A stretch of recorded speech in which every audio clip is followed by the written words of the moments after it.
Story time of how I had an affair with my brother-in-law. By the way, I was 12 and he was 22. This happened a while back. I'm now 16. At the time, I was 12. I barely got on social media. I wasn't really supposed to have it, but I still had an account. So at a family party, I asked my brother-in-law if I could use his phone to go onto my account. He gave me his phone, but when I gave it back, I realized I forgot to log out. And I was, of course, texting other guys. And he obviously saw the conversations and read all of the messages between me and the guys, which I believe made him give hints to me. And he started talking to me, but I didn't really notice at the time. There were times when I did see him and he'd get very touchy. I would tell him to stop, but he told me if I ever told anyone about us, he was going to tell everyone, including my parents, that I was talking to other guys on social media. I didn't want to get in trouble, so I didn't say anything. If you want a part two, let me know down below in the comments. This is part two of how I had an affair with my brother-in-law. By the way, I was 12 and he was 22. So, like I said earlier, he threatened to basically tell everyone that I was talking to other guys on social media if I told anyone about what was going on between us. I was scared because I wasn't allowed to have social media, so I played this game. Until I was 15 and he started inviting me to places alone. So I agreed, and he later forced me into doing nasty things. I had no other option because I knew if I spoke up about it, I'd be the one to blame. He started asking for pictures and I'd send them, but then I started to ask for things in return, like ordering things online for me. So it was going on for a while, and I would send him pictures in exchange for him to order stuff for me online. Until about a month ago, I was on my sister's iPad and I forgot to log out, and she saw all the messages of him asking for pictures, and thankfully I said no and kept denying it. Yes, I know I suck at logging off, but to this day, me and my sister barely. Story time of how I got caught cheating on my boyfriend with his brother. So me and my boyfriend at the time were on and off. Our relationship was really toxic and I was tired of the whole relationship. And everything started to go downhill when he cheated on me and I took him back. I know, stupid, but I really wanted us to work, so I stayed with him. But throughout the relationship, I was very insecure. I constantly thought he was cheating on me, so I started talking to other guys. One of them being his brother.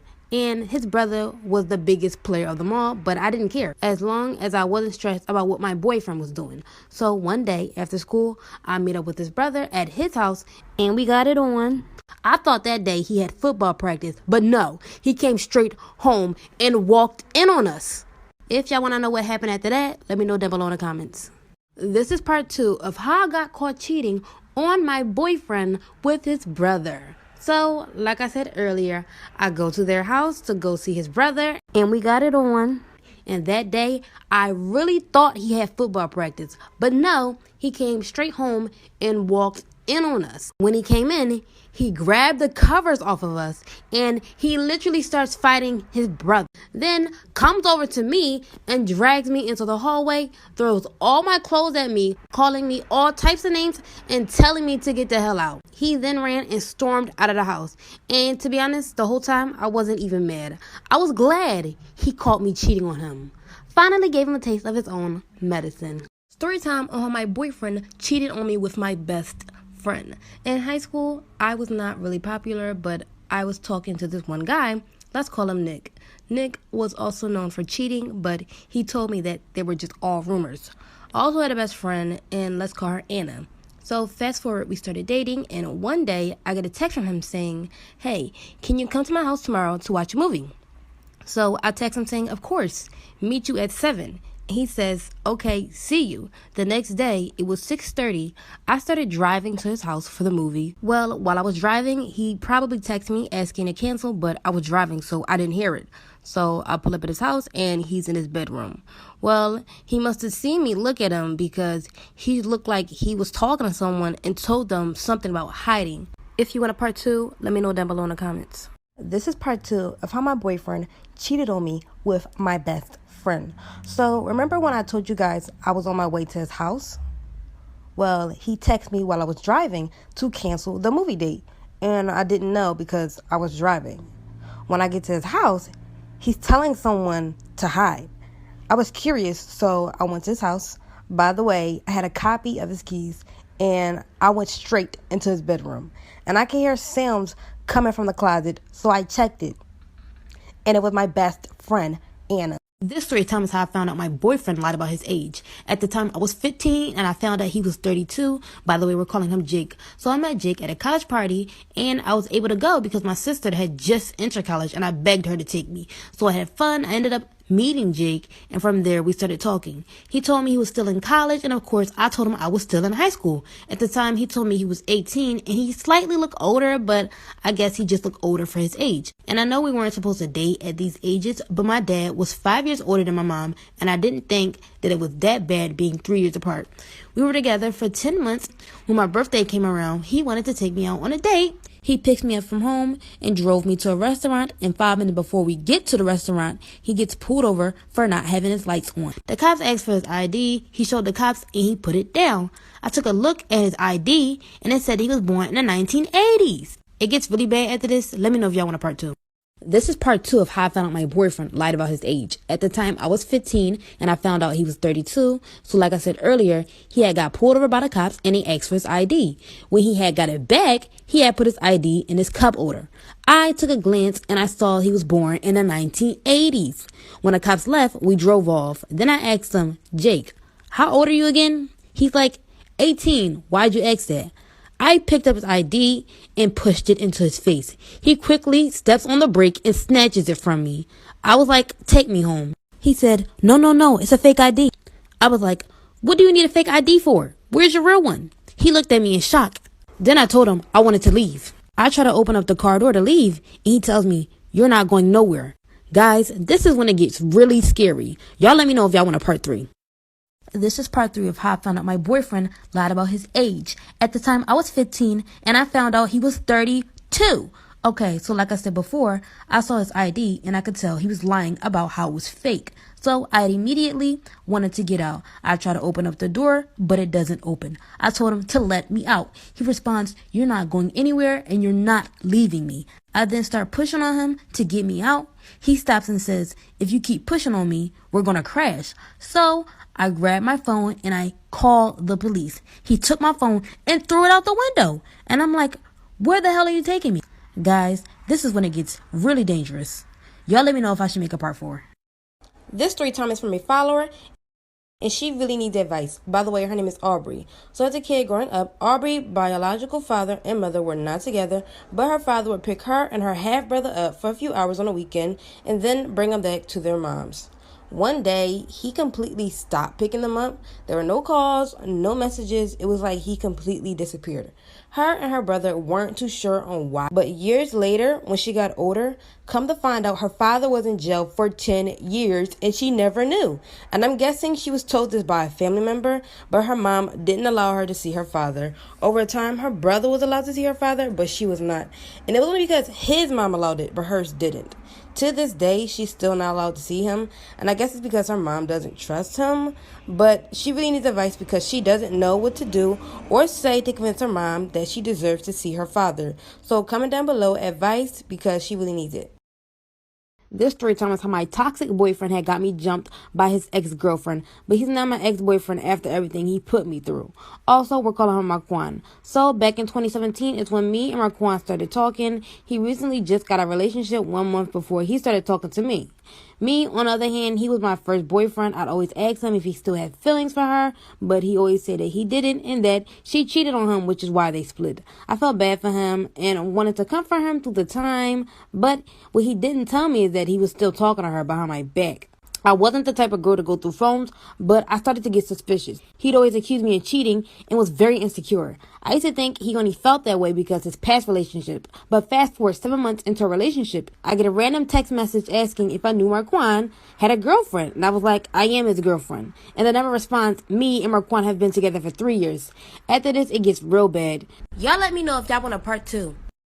This is part 2 of how my toxic boyfriend had got me jumped by his ex-girlfriend. So I get a random text message and I'm going back and forth with the number and it tells me that they had been with my boyfriend Marquand for 3 years. I'm like, hold up, who are you? And she told me her name was Janaya and she sent pictures of her and Marquand together. I was just so upset and I was like, wow. Then I text her, I didn't even know that she existed. Now I'm guessing that she took that to offense and she was like, what hoe? You're a nobody. And me, I'm trying not to start with her, but she's literally disrespecting me for no reason. And we was going at it, but I had to ignore her. The next day, I pulled up to Marquand and I asked him, who was that? He was like, that's my ex. I don't know how she got your number. Just stuttering. I could just tell he was lying. I couldn't believe him. So I took my things from his place and I was trying to leave out. He was like, oh, baby, don't leave. While I was on my way out, there were like 5 girls pulling up to his crib also. This is when I was about to get jumped. This is part 3 of how my toxic boyfriend had got me jumped by his ex-girlfriend. If y'all remember, like I said earlier, there were 5 girls that pulled up to his house. As they were getting closer, I noticed that one of the girls was the same girl that was texting me and how she and Marquand was together for 3 years. I asked him, why is Janiyah here? She gets real defensive, start yelling at me, cursing me out, calling me all types of names. Y'all, literally out of nowhere, Marquand turns into a completely different person. He tells Janiyah, baby, I don't know why she came to my house. It's like she's stalking me. I'm like, what? You was just begging me not to leave. He's like, I don't know what she's talking about. And runs over to Janiyah. And guys, my mind is blown. I start laughing like, wow, you're a joke. And I try to walk off. And Janiyah's just like, what'd you say to my man, ho? I completely ignore her and continue to walk. And before I notice, I'm getting yanked by my hair and girls are stomping on me. It gets worse after this. Should I make it part 4? This is part 4 of how my toxic boyfriend had got me jumped by his ex-girlfriend. So like I said earlier, I walked away from him and out of nowhere my hair gets yanked and I'm literally getting jumped. And before this, I've never been in a fight before because I never had to. I tried to get back at them, but it was 5 girls and little old me. This literally was the worst fight I've ever been in. And Marquand was just sitting there watching the girls jump me. It was so bad. I started crying, asking for help, but he just stood there. The girls took my clothes, my bag, my phone. They actually broke my phone and took the money out of my purse. After the fight was over, I was crying to get up. My lip was busted. I had 2 black eyes. It was hard to scream for help without crying. I couldn't move, so I just laid there in the streets for 20 minutes. Until one of Marquand's neighbors called the police. I was sent to the ambulance and I pressed charges against Marquand and the girls. I was so traumatized about the situation that I ended up getting therapy for it all. This story time is from a follower and she wants advice. By the way, we're calling her Dana. So Dana has a best friend and we're calling her Trinity. They have been best friends since 1st grade and they plan to do everything together, including going to the same school. So right now they're in 12th grade and they wanted to go to the same college, but Trinity hasn't been doing well in school. Dana tried to help her, but she wasn't doing so great at tutoring. Trinity was failing her math class, but 3 months later, it seemed as though Trinity grades were coming up. She noticed Trinity getting good grades, but without knowing the extra work. One day, Dana had lost her phone and used Trinity's phone to call her phone to find it. Out of nowhere, she get a text saying, hey, baby. And Dana's confused because Trinity never told her she was talking to anyone, and they tell each other everything. She jokingly went through the messages to see what they were talking about, and come to find out, she was talking to her math teacher. She thinks it's weird because their math teacher is almost 40, but she don't know what to say to Trinity to get her to stop. Y'all comment down. This story time is from a follower, and she really needs advice. By the way, we're calling her Imani, and she's 16. So Imani has been with her boyfriend, Devontae, for 2 years. He was her first boyfriend and first love. They met each other's family, and they were attached by the hip. Everyone always assumed that they were going to get married. They were like soulmates. Until one day, Imani wanted to leave the relationship. She said she wanted to meet other people and experience other things. But first, she made the decision on staying with Devontae forever. Devontae was upset at first because he really only wanted her, but he had to let her go because that's what she wanted. So after 2 months of being apart, Imani realizes that she didn't want anybody else but him. Devontae was happy that she was ready to come back. So after 7 months of being back together, Devontae was hiding news that he was keeping away from her. During their breakup, Devontae was with another random girl who was a stranger, and now she's 7 months pregnant. Imani feels like it's her fault because she thinks that if she never left, then that never would have happened. Give her some advice down below. This story time is how my boyfriend got my sister pregnant.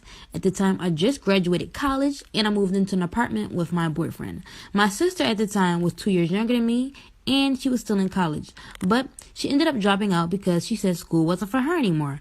My parents were upset that they had paid for school and she dropped out in the middle of it. So they kicked her out, and me being the older sister, I let her live with me and my boyfriend until she got back on her feet. My sister was also depressed at the time, but me and my boyfriend would always cheer her up. As weeks went by, she ended up getting a job at Target, and she helped pay for some of the bills towards the apartment. One day when she gets back from work, she comes into my room saying that she wasn't feeling well and just passed out. She wasn't waking up, so I took her to the hospital. When we got to the hospital, they told us that she was pregnant. Part 2 will be up soon.